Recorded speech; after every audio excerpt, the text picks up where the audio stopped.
Hello everyone, and welcome to my channel. I'd love it if you could leave a comment letting me know where you're listening from around the world. Also, don't forget to like and subscribe if you're enjoying this video. Story 1. I grew up believing the ranch was the safest place in the world. A quiet stretch of land pressed up against the Navajo Nation border, where nights rolled in heavy and slow, and the silence felt so thick you could almost chew it. It was the kind of silence that made you hear your own heartbeat, your own breath, your own thoughts. Every winter felt colder than the last, every shadow longer, every sound sharper. That evening, the wind carried a strange stillness with it, like the world was holding its breath. My younger brother, Evan, had just finished his food when Dad reminded him to check on the horses. Just a quick walk to the barn, 5 minutes at most.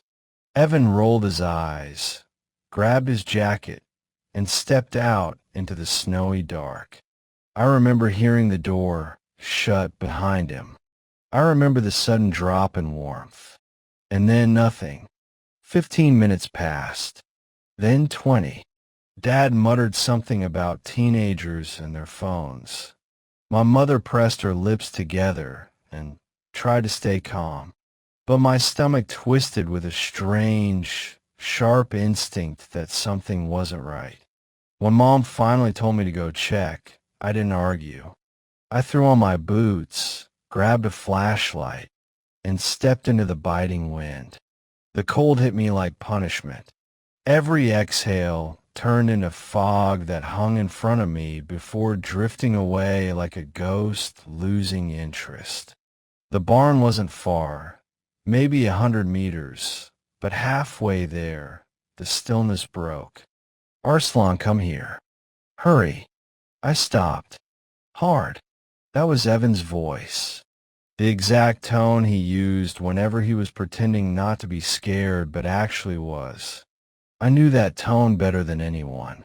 But the direction was all wrong. Evan's voice wasn't coming from the barn.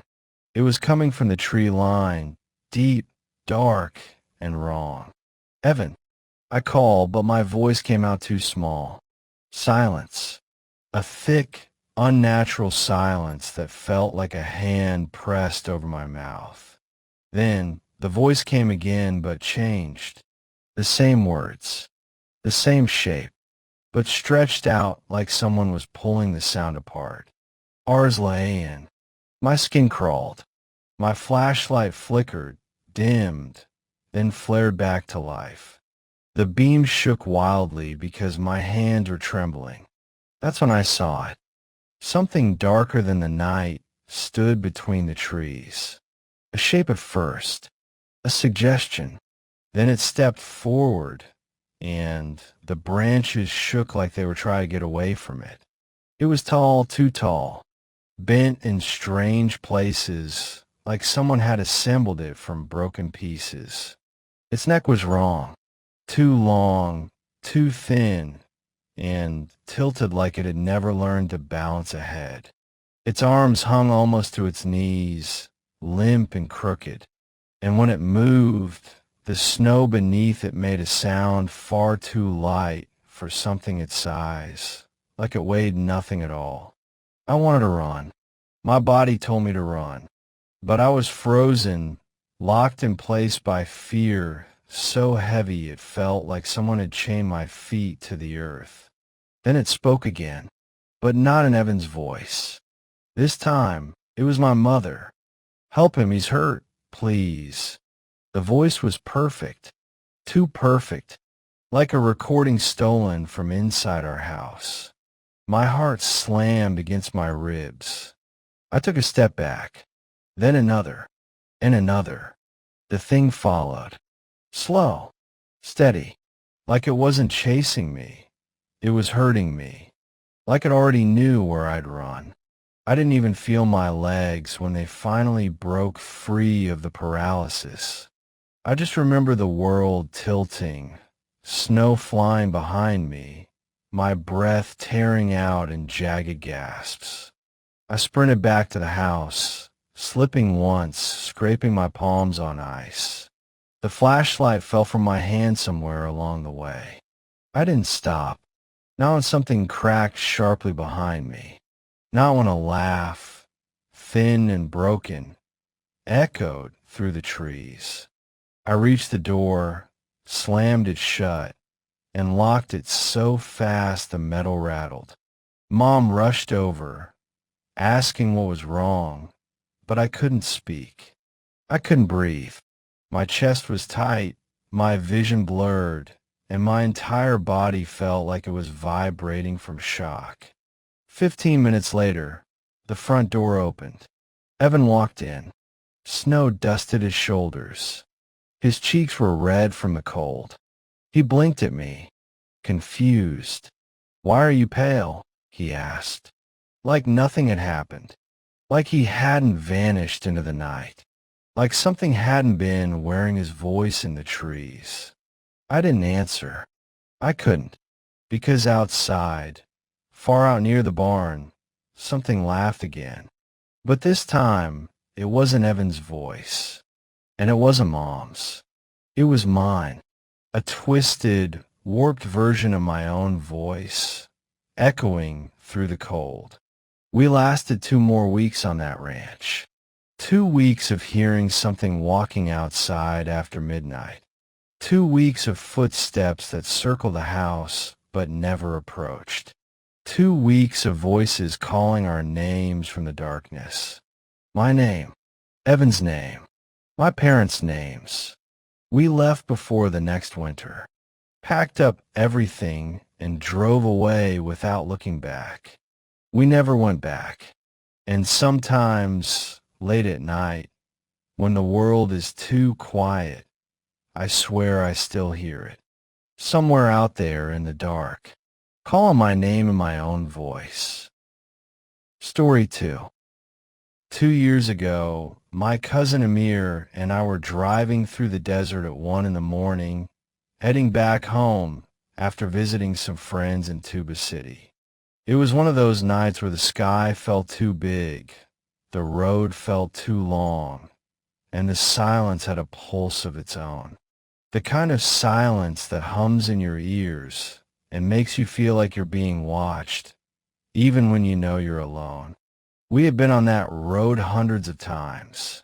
It was nothing new. Miles and miles of empty highway, no houses, no lights, no cars.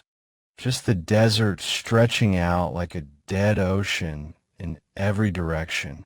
I remember leaning back, half asleep, when Amir suddenly nudged my arm. It wasn't a playful nudge. It was a tight, shaky one, the kind someone gives when they're trying not to panic.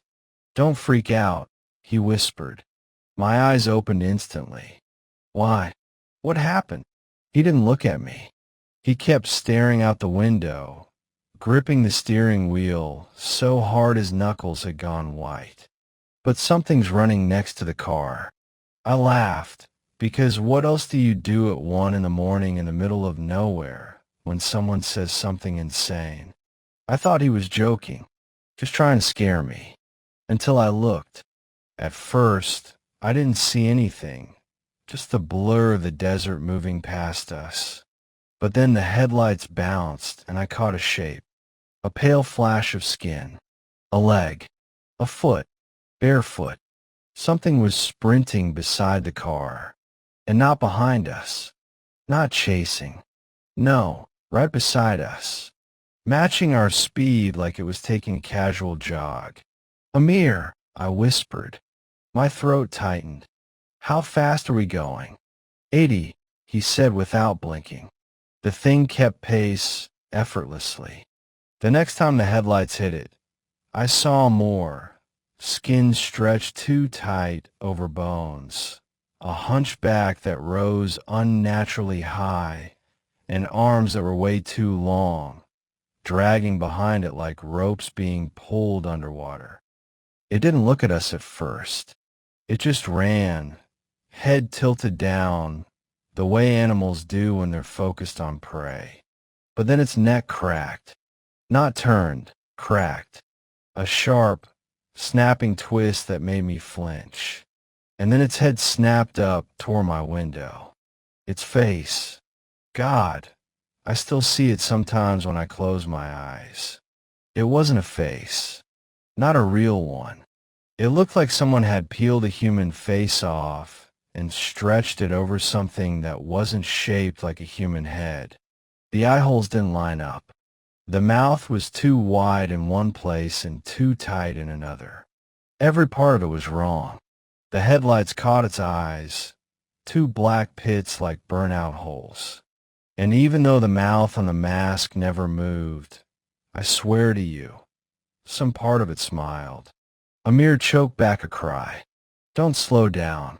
Whatever you do, don't slow down. I couldn't speak. I could only watch. The thing suddenly dropped onto all fours, its limbs bending in ways no limbs should bend. Then it galloped, a long, broken, spider-like motion that made my stomach twist. It lunged at the car. The impact shook the whole vehicle. Metal screeched. Amir screamed. I felt the car slide for half a second before he steadied it. The thing's hand, if you can call it a hand, slapped the rear door, the fingers long and bone-thin. The arm bent at 3 different places. Then it pulled back, ran beside us again, and leaned close to my window, close enough that I could see the edges of the fake face peeling. It wasn't smiling with a mask. It was smiling underneath. I don't know how I knew that. I just did. And then, as if it grew bored, it veered off hard to the right, sprinting into the desert, faster than it had appeared, faster than anything should move. Within seconds, it vanished into the darkness. We didn't talk the rest of the ride, didn't even breathe properly until we saw the lights of home. But the nightmare wasn't over. When we parked, Amir told me not to get out. He walked around to the side of the car, turned on his phone flashlight, and I heard him swear, loudly. I got out anyway. On the side of the car, stretching from the back door to the rear bumper, were handprints. Not fingerprints, not palm prints, not smudges from someone touching the car. No, these were long, dragged, claw-like streaks, as if something with bony fingers had scraped the metal while keeping up with us at full speed. The prints were deep enough that you could slide a coin into them. Amir backed away like the car had turned into a living thing. It touched us, he whispered. It touched the car. We didn't sleep that night. Not really. A month later, he sold the car. The buyer asked about the scratches. Amir said it was a coyote, but everyone in town knew a coyote can't run like that, can't smile like that, can't wear a face that isn't its own. Those claw marks never buffed out, no matter what he used, no matter how many times he tried. Some stains, especially the ones left by things that shouldn't exist, stay forever. And some nights, when I'm driving late and the road hums the way it did that night, I find myself checking the window, just to make sure nothing is running beside me. Story 3. I used to spend my summers on my uncle's ranch in northern Arizona. The place was isolated, cut off from any kind of town or road, surrounded by dry scrub and jagged cliffs. My uncle had goats, about 20 of them, and every night they would gather in a fenced pen behind the house, huddling together as though they knew something I didn't. I liked helping him with chores, but there was always something about that place that made my stomach tighten when the sun went down. It was late summer when it happened. I remember because the nights were still warm, but the desert air had a chill that settled into your bones once the sun disappeared. I had gone to bed early, exhausted from moving feed and hauling water all afternoon. The house was silent, just the faint creak of the wooden floorboards and the occasional hoot of an owl. Around 3 a.m., I woke to a sound that made my blood run cold.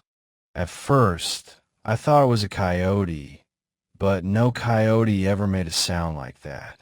It was wrong, piercing, a scream, a shriek that bent and twisted like it was coming from a creature made of echoes. I froze in my bed, my heart hammering. The sound came from outside. My first thought was one of the goats, but this was not a goat, not even close. Goats bleat, goats whine, but this was a scream that carried pain, terror, and something almost human. It was high-pitched, but deep at the same time, like someone had shoved a human scream through a distorted animal mouth. I threw on my clothes, grabbed the old kerosene lamp from the table, and stepped outside. The night air was sharp, smelling of dust and sagebrush. I could see the goats pressed into the far corner of their pen, trembling, eyes wide and wild in the lamp's flickering light. They weren't bleeding, just shaking, their bodies rigid, frozen in fear. The sound came from the opposite end of the pen, behind the water trough. I squinted into the shadows, trying to make out anything moving. At first, I saw nothing. Then, a shape started to rise. It wasn't a goat. Its limbs bent in ways that no living creature should allow. Long, spindly arms hung too low, and its legs were crooked, angled in unnatural directions. It was hairless, pale, almost translucent under the weak light of the lamp. Its head, God, its head, it was shaped like a goat's, stretched over what looked like a human skull. The eyes were too large, too dark, and fixed on me with something that wasn't curiosity. It was hunger. I froze. My hands gripped the lamp so tightly I thought I might crush it. The thing opened its mouth. Its tongue flopped out unnaturally, long enough to touch its chest. Then it screamed. Not a goat scream. Not an animal scream. It was my aunt's voice.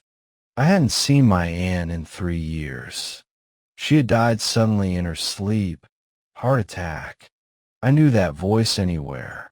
It called my name in a whisper that carried across the yard, through the fence, into my ears and rattling my very bones. Help me. Help me. I dropped the lamp. The glass shattered, spilling kerosene and fire across the ground. For 2 seconds, the night swallowed everything. When I picked myself up, scrambling for another light, the creature was gone. But the goats stayed pressed together in that corner. They didn't stop trembling for hours. Every once in a while, one would lift its head and glance toward the shadow where the creature had been, as if it was still there. I didn't sleep the rest of that night. I sat on the porch, holding a flashlight and staring into the darkness beyond the pen. Every sound, a branch snapping, a rustle of the wind, made me jump. My uncle never came outside. He didn't need to. He had seen things I wasn't meant to see, things that weren't part of the natural world. By morning, he came out quietly and told me to pack my things. Not ask, not suggest, but told me. His face was pale, ice cold. I didn't question him. We drove away from the ranch that afternoon, and I never returned. My uncle sold it a few months later, and he never bought goats again. Even now, years later, I can still hear that scream when the wind rustles through the trees at night. Sometimes I swear I can hear it calling my name from the shadows, bending and twisting the way only something unnatural can.